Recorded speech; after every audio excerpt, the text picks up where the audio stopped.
Brill. So another episode of Inbound After Hours. Yeah, we're back again. Yeah. So this week we thought we'd have a chat about the news HubSpot recently shared that they've hit 100,000 customers. Yeah, big news, big announcement. Big milestone for those guys. It doesn't seem that long ago they did I don't know if you remember the 10,000 announcement where they dropped all of them balls. They dropped like 10,000 orange ping pong balls inside the HubSpot office or something. That doesn't seem...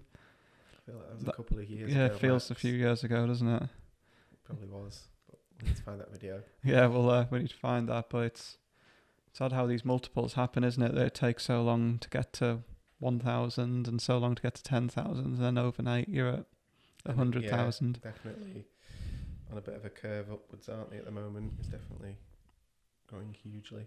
I think we always said, I mean, 5-6 years ago, it was in the hundreds in the UK when we started, and I'm sure that's a part of that number now in growing the same way, but it changes weekly for me in terms of the types of customers we're getting now and the way that things are expanding and changing and part and parcel into where HubSpot's going and the sort of what they're wanting to become. But I think I say this every year, but like you really do see that step change year on year at the moment with inbound marketing, digital generally anyway, but HubSpot specifically. And I still think HubSpot's pretty niche myself. Like, I know in our world it doesn't seem like it is, but like it's still a smaller player in the bigger scheme of things, but it is growing. But it's really interesting to acknowledge that milestone this week when it's come out from HubSpot and then sort of reflect on how things are changing for us as an agency or the people that we're helping grow, customers, partnerships we've got. From a sales perspective, what things have changed for you and like that tie in well with that? Yeah, like I think it was a good point you made about like 5 years or so ago when there's 100 or so people, whatever it was, in the UK on HubSpot. I guess every conversation we had in a sales capacity was when we needed to start at, well, who are these HubSpot people and like why should we buy their software and all that. So it was the sales process was very educational, starting from you had to say what is inbound. I can remember, I think you were there on this one where we had to literally show what inbound was, and we remember saying like someone's got a problem, they click on a blog, they read it, they like do this, and like the end of it was like, and that's inbound, and they're like, whoa, that is how people shop. And like people were genuine. I mean, it sounds a bit of a cliche, but people were generally doing a lot more of the opposites of the outbound or the newspaper ads. All that sort of stuff was still going on a lot in that world. And I think doing that sell, I think that education at this point of sale was probably pre all of these providers having good content and educational content out there. HubSpot obviously was already doing that and was the one to go to, but I think over time people have been well educated generally around the globe about these sorts of things and content marketing generally, or so how socials evolved as well, that as inbound dictates, they're getting pre-educated now, and that's absolutely true for us, isn't it? Seems like there's very little, I won't say none, but there's a lot less education around inbound. Maybe HubSpot still, because it's still a new tool for some, but that's definitely changed. I think a lot of the people we work with now have either already maybe used it in the past in a previous role, or have been following the blog for years or whatever, or tried it out on a free on a starter or something, and that's a very different engagement to people from an onboarding perspective, or like when you got people who know HubSpot, they've set it up okay, and it's a different. We're elevating people to a different level now, not just start blogging. It's start doing a little bit more advanced stuff. Where do we see this going then? I think as HubSpot grows, the customer base broadens, more diverse, people coming in just for certain hubs, just for certain services, a slice of the bigger thing that we'd offer. So we've definitely changed our offering over the years. Yeah, I don't know. Like, I don't know where that ends really. I think it's going a lot more consultative, and it's less agency to people. Like, here's the stuff. It's a lot more collaborative now, and or a lot more just like I say, consultative and training people up on best practices rather than necessarily doing it all the time.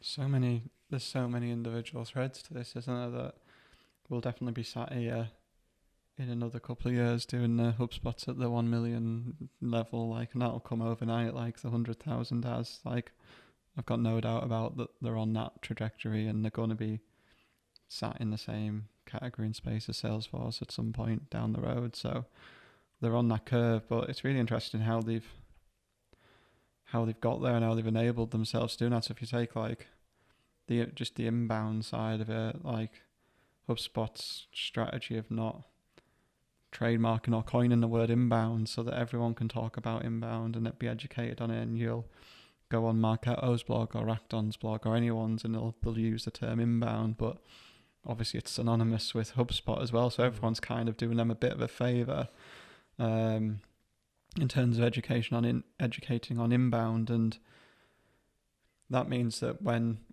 we're having these conversations with people, there's less siloed digital marketing happening than there was 5 years ago. Like, most of our conversations, people were doing digital, like SEO and PPC, but very siloed. They could even be doing blogging, but very siloed.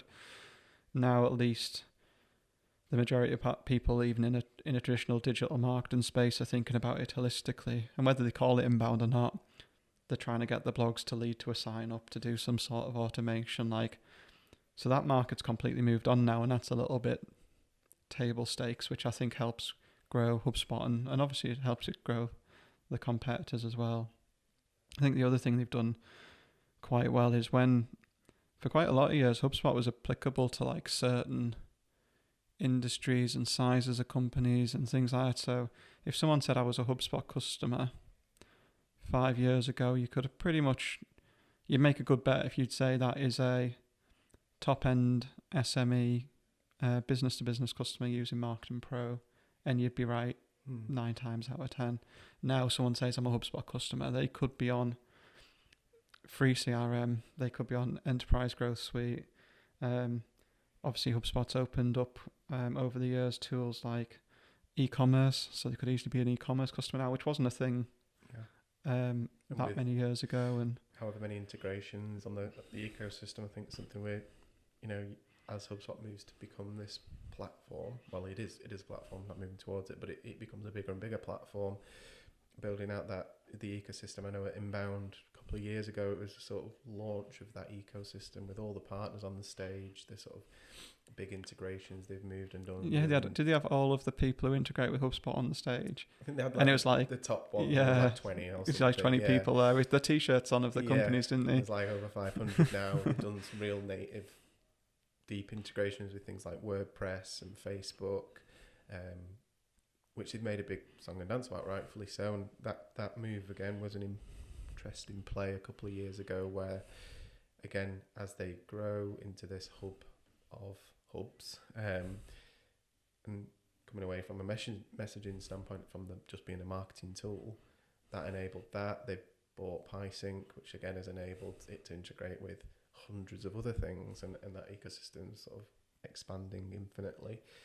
And that's really interesting as well, because the people that come in from a solutions perspective, from us talking just purely about ourselves again, I know we are doing that a lot in this one, but the way we work with people is we've got, they could have any one of 500 plus other apps plugged into HubSpot doing something really interesting that we probably couldn't predict, and that's really good as well. And that, like I say, e-com, whilst HubSpot doesn't have a native e-com hub yet, proper one, it's got the Shopify deep integration, which is obviously awesome, but it can also integrate with loads of other stuff. So it's kind of becoming just this foundational layer of digital, and it can be any of those different things in different volumes at any one time, which is great for anyone who's into digital solutions or digital marketing or sales and marketing. It's really exciting and makes it very interesting for us to work with people with different problems. I think there's a couple of good side stories to that as well, for if you are an in-house marketer these days. We say this all of the time, but the job of what you're expected to know and do just keeps growing. Like, I think it's definitely in a marketer's wheelhouse now to connect apps.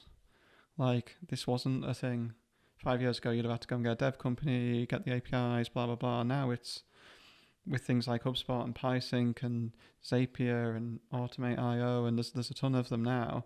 It's like quite expected that a marketer will just go in and go, oh, we use this site. HubSpot's our system of reference. It's like our main platform, but I want to plug this thing and I'm going to do it, like, as a marketer. And that's another interesting widening of the role, isn't it? Yeah, I think as HubSpot's always been sort of built for marketers. You know, it's always had a great user interface. It's sort of familiar and easy to use compared to a lot of the other tools, which has made it stand out and continue to do so. I think that narrative of, hey, you don't necessarily need a dev for this, or you can, these hubs all look the same. It's very easy to navigate through the sales tool as it is the marketing tool. That narrative and that ease of use from a software perspective has bled out into a role perspective for an inbound marketer or just generally a marketer. And that's a really interesting dynamic between technology generally, not just HubSpot, and the roles in our industry, which is, hey, software is making things very familiar and not, you know, relatively unbreakable. We've got themes and templates and modules and stuff. So you should be able to do that, and that's a bit of a leap, and it's kind of like it's a nice to have, but then over time it becomes a requirement, and that's that, like you say, that ever growing, not even T-shaped marketer. You become very broadly spread, and you are expected to be able to do a no-code integration like a PySync or a Automate.io or something, which we've used in the past, and you know, figuring that out the first time's interesting. But then more so into sales, the side of things, you know, arguably one of the bigger parts of HubSpot these days, the sales tools and the CRM combined. Coming into that as a marketer to go, hey, I need to be able to look at a contact record, be able to connect the dots for a sales team, make some conclusions, some recommendations. I'm helping develop playbooks, and that whole idea of being a growth marketer is kind of that evolution of that, not just a campaign basis thing. You're kind of always on the tools, analysing, optimising, and it's that nurturing across from marketing through to closed and a customer and beyond, which HubSpot has actually enabled and made part of their flywheel, part of their methodology as the years have gone on, which is quite can be quite scary, I thought, for someone getting into this and thinking, wow, like there is so much to learn. There always has been, and digital's ever growing, but I'm kind of glad that HubSpot keeps things familiar. Actually makes it somewhat, you know, doable. So yeah, this is very interesting where that's going, and it absolutely is that. It's pretty standard to be able to know all these things these days. I think the